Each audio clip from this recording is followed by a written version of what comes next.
ndine Brian Banda ndi nkhani zathu mwa tsatane za 7 koloko kumapoyamba pa nkhanizi na imitu yake. Sinodi ya Livingstonia yadandaula kuti chigawo cha kumpoto chikupitirira kusalidwa pa nkhani ya chitukuko. Unduna wa zamtengatenga wati ukufuna kukhazikitsa msonkho wapadera umene anthu okwera ndege adzilipira. Ndipo mu nkhani zina madzulo ano bwalo la milandu la Civil Division liyamba kumva mlandu wa pakati pa Bankers Association of Malawi ndi Reserve Bank.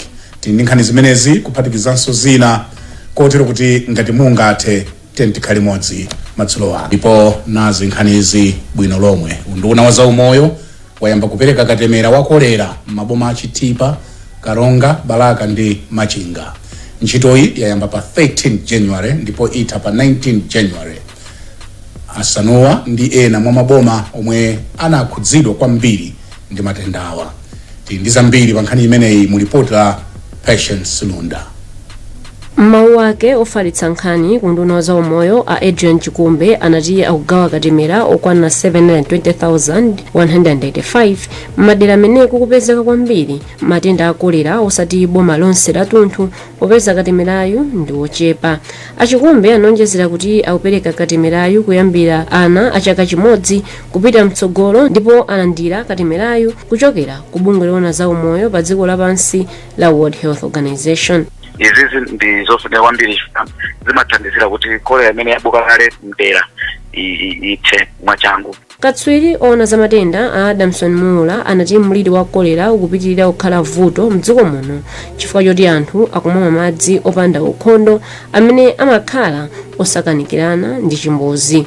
Amula analimbikitsa anthu m'madera amene kukuperekedwa katemera kuti apite akalandire popeza katemerayu ndi wabwino ndipo wateteza ku matenda a kolera.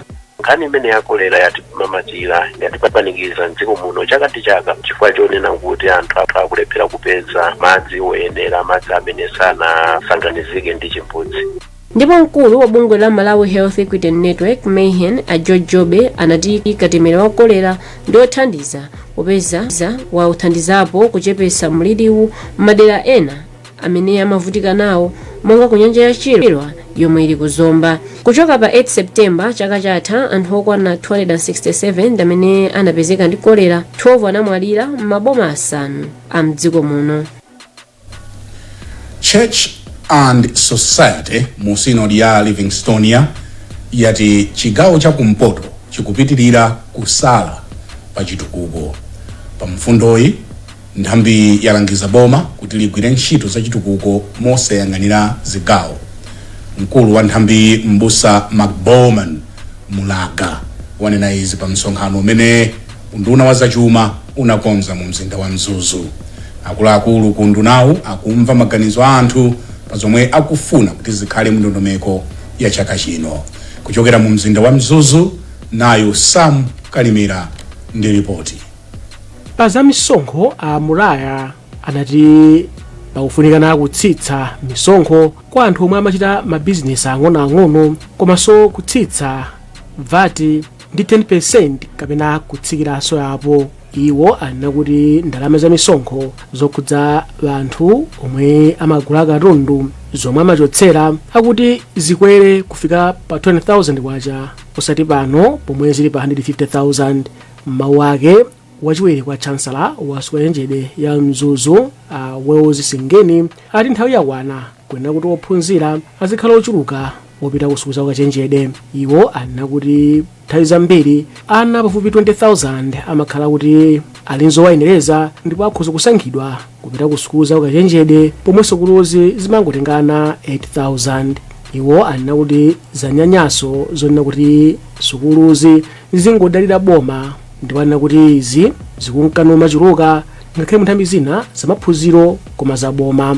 Mawu ake mkulu wa Maga Ahadrod Tinzeru Kandawire anati boma likuyenera kuti liunikire pa ndalama zimene zimapereka ku maboma ang'ono poonikiranso ntchito zomwe zimagwirika kumeneko ponera nthawi zambiri sizimagwirizana ndalama zimene amalandira ndi ntchito. Kawirikawiri kumapeza kumene ndalama sizikubwera zomwe boma lalikulu limene adzipereka pomwe makhonsolo anakuti apitirire kugwira ntchito yawo yotumikira anthu ndiye kunena kuti nthawi yoteje ikafika ndiye kuti ndalama zimenezozo zomwe akatowatolera munjira zinazo zomwe amatisile revenue zithandiza kuti constituency idzinga kumayenda inde ziyenda mosimphina komabe idziyendabe fa kuti ndalama zina zapadera zilipobe zomwe mchingereza amati ngati contingency kuti zinthu zavuta.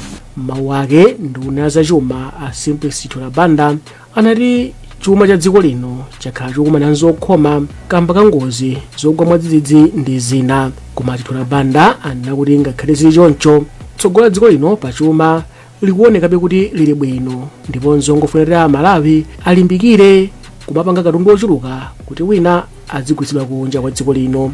Anthu ku north kuno atiuza maeria ena amene tikhoza kukwanitsa kupeza revenue mwachisanza kuti tiyike ma targets kunoko komanso academia atiuza kuti ayi sopanonso tu skulu za universities zikhoza kukwanitsa kumapanga ndalama mutilole kuti tipange invest mu research and development ma projects ndi maluso ena amene angakwanitse kuti tizikhala ndi ndalama. Nduna za chuma a Tholabanda akuyembekeranso kuti akamve maganizo a anthu ku chigawo chakumwera pa zomwe zikuyenera kukhala mu ndondomeko za chuma ya chaka cha 2025-2026 yomwe ayitulutse. Mtsogoleri wa dziko lino Lazarus Chakwera wafika mu mzinda wa Blantyre pamene akuyembekezeka kukhala nawo pamwambo wokumbukira m'busa John Chilembwe m'boma la Chiradzulu pachitatu. Isaac Salima anali nawo ku bwalo la ndege la Chileka pamene Achakwera afikira. Mtsogoleri wa dziko linoyu adafika kudzera bwalo la ndege la Chileka ndipo adalandiridwa ndi akuluakulu boma komanso ena achipani. Achakwera kenako adapitirira pamene adakaperekanso moni kwa anthu amene adasonkhana pa Kolokutawa mu mzinda wa Blantyre. Kenako adatsika mgalimoto lawo kuyenda pansi ndi anthu amene adasonkhana pamalowa kudzera msewu wa Haile Selassie popita ku nyumba yawo ya Sanjika. Nduna yona zofalitsa nkhani m'dziko muno a Moses Kunkuyu adati anthuwa aonesera chikondi chimene ali nacho pa mtsogoleri wawo. Choyambirira anthu akuonetsa kuti amankonda president wawo. Uthenga waukulu umene akupereka ndi wakuti a president tikagweredwa ngozi mumayima nafe. Ife zikatimenya mvula kapena ng'amba mumatipatsa chakudya ndinuyo. Ife ntukula pakhomo mumatipatsa ndinu a president Chakwera.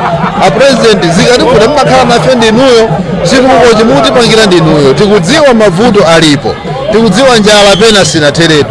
Tikudziwanso a president kunena kuti vuto la mafuta lidakalipo. Mtsogoleri wa dziko linoyu akuyembekezeka kukakhala nawo pamwambo wokumbukira m'busa John Chilembwe mwambo umene uchitikire ku Providence Industrial Mission m'boma la Chiradzulu. Poyankhula sabata yatha pa zokonzekera mwambowu, mlembi wamkulu ku nduna za maboma ang'ono mgwirizano komanso chikhalidwe a Elizabeth Ndevu adati akuyembekezera kuti mwambo wa chaka chinowu anthu salowetsapo ndale. Tsikuli amalikumbukira pa 15 Januwale chaka chilichonse pamene Amalawi amakumbukira ntchito imene adachita m'busa John Chilembwe polimbana ndi ulamuliro wa nkhanza wa azungu. Oyankhulapo pa nkhani za utsogoleri wabwino a Wonderful Mkuche ndi a George Phiri ati ulamuliro wa MCP ulibenso nthawi yokoza zinthu mokomera Malawi.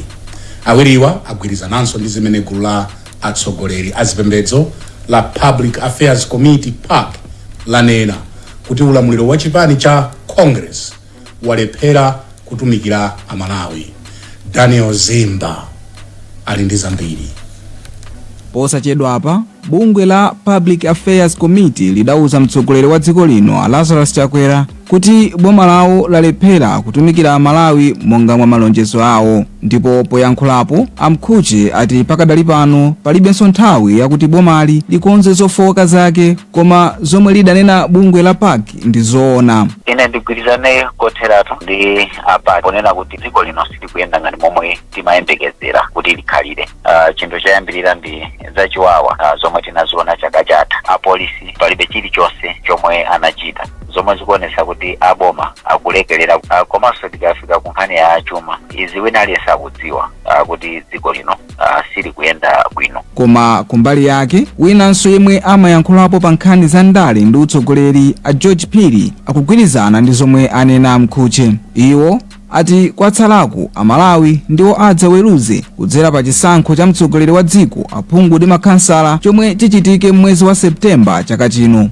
ndiye amalawi akumva, amalawi akudziwa kuti boma ndilomweli ndi amene wabweresa njala, ndi amene wabweresa umphawi siukutha. Sustainable Development Goal 1 and 2 imakamba kuthetsa njala ndi kuthetsa umphawi, koma kumalawi kuno zikutanthauza kukweza mavuto a njala ndi kukweza umphawi. Boma ili lalepheradi. Pakadali pano mneneri wa boma a Moses Kunkuyu sadayikepo mlomo pa nkhaniyi, koma posachedwa apa akunkuyu adanena poyera kuti bomali lachita bwino ndipo latumikira anthu modzipereka mu zaka zisanu za ulamuliro wake. Ndipo poyankhula pamene ankalumbiritsa nduna za boma zatsopano ku Lilongwe, mtsogoleri wa dziko lino a Lazarus Chakwera nawo adatsindika kuti boma lawo likudzipereka kutumikira anthu ndipo likukonza mavuto omwe anthuwa akukumana nawo pakadali pano. Unduna wa zamtengatenga wati ukufuna kukhazikitsa msonkho wapadera umene anthu okwera ndege adzilipira. Mlembi mu undunawo Amadalo Nyambose wauza komiti ya ku nyumba ya malamulo yoona za malamulo za ganizoli. Anyambose ati msonkhanowu udzathandizira kuti mabwalo a ndege mdziko muno akhale apamwamba. Brenda Khayo ali ndi zambiri mu ripoti. Malingana ndi Anyambose, anthu omwe akuyenera kugula tikiti yoyendera mdziko muno akuyenera kulipira ndalama zokwana $1.5 kuti apatsidwe mwayi ogula tikiti, pomwe anthu oyenda maulendo akunja akuyenera kulipira ndalama zokwana $10 kuti akwaniritse kugula tikiti. Izi ndi malinga zakuti boma likufuna kutolera ndalama zokwana $11 million kuti akwanitse kukonza malo okwerera ndege akamuzu komanso chileka. Anyambose anati nzomvetsa chisoni kuti dziko lino silidakwanitsebe mlingo oyenerera kuti lizikwanitsa kugwiritsa ntchito malowa ngati oyenerera kufikira ndege. Bajeti yathu ndi yayikulu, tikoza kunena kuti ndiye kuti tikufunika chamma 35 to 50 billion kuti tingokonza tinthu ting'ono tomwe tasankha, osati kunena kuti zimene zozo kuti zikwaniritsa china chilichonse chimene tikuyenda kukonza, koma zina ndi zina zimene tasankha kunena kuti ndizofunikira kwambiri kuti tilandire chiphaso chovomerezeka cha dziko lapansi. Wapampando wa komiti yoona za malamulo a Albert Mbawala anati nzomvetsa chisoni kuti mabwalo a ndege a mdziko muno sakukwanitsabe miyezo yovomerezeka pa dziko lonse lapansi, zomwe zikuyika chiopsezo chachikulu kwa anthu okwera ndege m'Malawi muno ngakhalenso alendo. Monga dziko la Malawi sizili bwino zinthu, mayapo athu sali bwino, mayapo athu chitezo sili bwino, mayapo athu ngakhale malo otera ndege maraniwe sali bwino. Sino mera kambira binde kuti feyo bodza tuyika miyoyo ya wanthu oyenda pa ndege pa chiopsezo, ndipo ngati dziko patafere pange msanga tisitezi zinthu m'mayapo mwathu tikonze akhale ngati mayapo kuti ndege zikamatera pasakhale chophiri chonse. Unduna wa zamayendedwe ndi mtengatenga utolera ndalamazi kwa zaka 10. Muonera nkhani mwa tsatanetsatane madzulo ano kukufikani kuchokera kuno ku kanema wano wa Times. Tindi nkhani zina zambiri bwino lino. Ndi nkhani zathu madzulo ano, ntchito yowunikiranso lamulo lokhudza kuulula chuma chimene akuluakulu a boma ali nacho ikusowekera ndalama zokwana 30 million kwacha kuti ithe. Izi ndi malingana ndi akuluakulu aku office ya Director of Public Officers Declarations. Akuluakuluwa anena izi atakaonekera ku komiti ya ku nyumba ya malamulo ya Public Affairs Committee. Wezi Gausi akusimba zambiri kuchokera ku Lilongwe. Mkulu wa bungwe la Oldpod Amaiko Jusiwa apempha komiti ya ku nyumba ya malamulo imene imasankha anthu maudindo kuti ilowererepo pokambirana ndi bungwe loona za malamulo kuti amalizitse kuunika bilu yawo. Ajusiwa anatsindika kunena kuti vuto la zachuma ndi lomwe lakhudza kwambiri bungwe lawo kuti izi zichedwe. 30 million yosachepera 30 million ndi ndalama imene ikutivuta kupeza kuti ntchitoyo imalizike, koma ma details enieni tsatanetsatane weni yakuti ntchito ikwenikweni ili pati ndi anzathu akulo commission amene angafotokoze, koma zimene tingafotokoze ifenso nena kuti ife yo ndalamazo timapereka ndifeyo.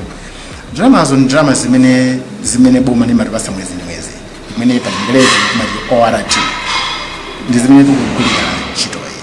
Ndiyeno ngati ORT sikubwera ndizovuta kuti ifeyo tipeze ndalamayo tipereke ku Law Commission kuti nawonso anzathu ntchitoyo amalizise. Poyankhulapo pa nkhaniyi wapampando wa PAC a Grant Hassan Ndesha anati zimene zikuchitika ndi zobwezeretsa mbuyo ndipo unduna wa zachuma ukuyenera kuti ulowererepo. Pali gapo chifukwa cha funding yawo imakhala yochepa as a committee temwena mwake tiyenera kuti tipange engage ndi commission kuti apange process imeneyo kuti una mwake atithandizire ncholinga chokuti malamulo amene akakhazikitsidwa chikona khala kotheka ndi kuti by sitting imwe bwera imwe yambe pa 14 February ndi kuti tikuyenera kuti zimenezo malamulo amenewo tapanga amendi nyumba ya malamulo ncholinga chokuti nawonso muongati azathu audit ati kugwisa ntchito malamulo athu komanso ngati ife ngati monitoring committee tikuzipanga follow kuti wina aliyense amene sanapange declare asset yake akuyenera kuti malamulo amene ndithu lamulo limene lipeno ligwire ntchito. Lamuloli limene cholinga chake ndikufuna kuonetsetsa kuti anthu ogwira ntchito mboma komanso andale akuulula chuma chawo lakhala kuluunika kuchokera chaka cha 2020. Central Region Water Board yati mavuto a chuma akudza ntchito zosiyanasiyana zimene zili pansi pa ndondomeko yake ya zaka zisanu zikudzazi. Bungwe lati lakwanitsa kupeza 20 kwacha pa 100 kwacha iliyonse ya ndalama zoposa $600 million zimene limayerekeza kuti ligwirire ntchitoyi. Ntchito zachitukuko zokwana 70 ndi zomwe zinayikidwa kuti zichitike pansi pa ndondomekoyi imene ikuchoka mchaka cha 2021 kufika mchaka cha 2026. Akuitsatira bwino nkhaniyi ndi Pemphero Malimba. Mkulu wa Central Region Water Board a John Makwenda alingakhale kuti bungweli lachilimika pogwira ntchito zake zina zimene zili pansi pa mapulaniwa kapezedwe kazachuma kakadali vuto pa ntchitoyi. Rama tazira za project kuti ndizambiri zimakuta kuzimeza nthawi imodzi taphunzira kuti tionenso madera ena amene tingapeze ndalama za project kuti mwina tizitha kupanga macombination osiyanasiyana mwina maloni akubanki mwina pachizungu amati PPP komanso mwina tizitha kupeza mabondi komanso tizitha kuyuza ndalama mene takhala tuyuzira mbuyomo zomati tenga ngongole mwina nditsera kuboma kaya kwa World Bank kaya kwa African Development Bank. Mlembi wamkulu wa mundu unaona za madzi komanso ukhondo wa Elias Chimulambe anati ali ndi chikhulupiriro kuti ntchito zina zimene zili pansi pa mapulaniwa zipatsidwa ndalama pamene undunawu wayika zina mwa ntchitozi pa mndandanda wa ntchito zimene zipindule ndi ndalama za ndondomeko ya zachuma yomwe ikubwerayi. Ndipo mawu ake mneneri wa unduna wa zachuma a William Spanda undunawu uonetsetsa kuti ntchito za mapulaniwa zatheka. Lachiwiri akuluakulu a Central Region Water Board komanso Lilongwe Water Board analephera kukumana ndi aphungu a kunyumba ya malamulo amene ali pansi pa komiti ya Commissions, Statutory Authorities komanso State Enterprises ku nyumba ya malamulo mu mzinda wa Lilongwe. Mkumano wa mbali ziwirizi ukuyembekezereka kuchitika lachinayi. Mchitidwe wopereka thandizo kwa nthawi yochepa kwa anthu ovutika ukubwezeretsa mbuyo chitukuko cha dziko. Oyankhulapo pa nkhani zosiyanasiyana Alake Mbewe ndi Michael Kayatsa anena izi poyikirapo ndemanga pa mmene ntchito yogawa chakudya kwa manja amene akhudzidwa ndi mavuto osiyanasiyana ikuyendera. Daniel Zimba akufotokoza. Awiriwa ati kupereka thandizo la nthawi yochepa kwa anthu omwe azingwa ndi kwabwino, koma apempha kuti pazikhala ndondomeko zothandizira anthuwa kuti azitha kudzithandizanso paokha ndi kuthandizanso ena. Malingana ndi Ambewe, kupereka thandizo la nthawi yochepa kumachititsa anthu kukhala ndi moyo wodalira. Chambirira sikulakwika kuti tiwathandize anzathu amene agwedwa ndi mavuto, ndipo mmene oyambirira anowaka kuti ndi umenewo ndi boma. Komano kwapezeka kuti zalowesa mtima wa ulesi ndi kunyalanyaza pakati pa Amalawi ambiri, kotero kuti maganizo awina aliyense amati ndikuyang'ana kuboma mkhalidwe umene uwu walowesanso mtima wa utsinzina mtole pakati pa amalawi ambiri ndi adindo kotero kuti angakhale timakhala ndi chidwi kuti tifuna tithandize komano chithandizo chicha mumupeza nthawi zambiri sichifikira anthu amene ali woyenerera. Ndikuganiza kuti ni nthawi tsopano kuti adindo ayike ndondomeko zabwino zowathandiza wanthu amene agwedwa m'mavuto wapasa zinthu zoti ziwasuntha masiku awiri atatu anayi. Izi sizikugwira bwino motengera ndi chuma cha dziko lino mmene chilili. Ndipo kumbali yake mkulu wa bungwe la Center for Human Rights Rehabilitation CHRR Amaiko Kaiyatsa anatsindikanso kufunika kwakuti ndondomeko zoperekera thandizo kwa anthu zizichitika poyera. Anthu nakwenera kuuzidwa komanso kupangidwa kuipeya kuti azidziwa kuti thandizo limene lakulandirayo ndilapa kanthawi komanso kupatwa kungopatsa anthu zinthu ndi amene akumana ndi mavuto pofuna kuti boma lichite invest lichenchero ipeze njira zoti ndalama zimenezi zimene tikulowetsa masources amenewa mwina athandizire njonga choti anthu ngati amenewawa apeze thandizo kwa nthawi itali. Vuto lalikulu limene likuoneka ndi kusowa kuchita zinthu poyera makamaka pa process yogawa zinthu zimene zikupangitsa kuti anthu akhale ndi madandaulo komanso kuti mwina aziganizira kuti mwina paliza chinyengo. Koma mneneri mu nthambi yoona za ngozi zogwa mwadzidzidzi ya Dodma Achipiriro Khamula anapempha nthawi asanayankhulepo pa nkhaniyi. Lolemba anthu ena ku Ndilande mu mzinda wa Blantyre anakasonkhana ku maofesi a khonsolo ya mzinda wa Blantyre omwe amadandaula ndi mmene ndondomeko yogawa chimanga cha boma yakhala ikuyendera. Ndi nkhani imeneyi tafikanso kumapeto kwa nkhani zathu mwa tsatanetsatane madzulo ano koma tisadasiyane na inso mitu yake. Synod ya Livingstonia ikudandaula kuti chigawo cha kumpoto chikupitirira kusalidwa pa nkhani ya chitukuko. Unduna wa zamtengatenga wati ukufuna kukhazikitsa msonkho wapadera mmene anthu omwe amakwera ndege adzilipira. Ndipo bwalo la milandu la Civil Division liyamba kumva mlandu wa pakati pa Bankers Association Malawi ndi Bank ya Reserve bwino lino. Nkhani zathu mwa tsatanetsatane madzulo ano ndi zomwezi ndipo ndimakupatsirani nkhanizi ndine Brian Banda malo mwa ife tonse kuno ku Times Headquarters ku Blantyre. Tikufunirani usiku opambana and good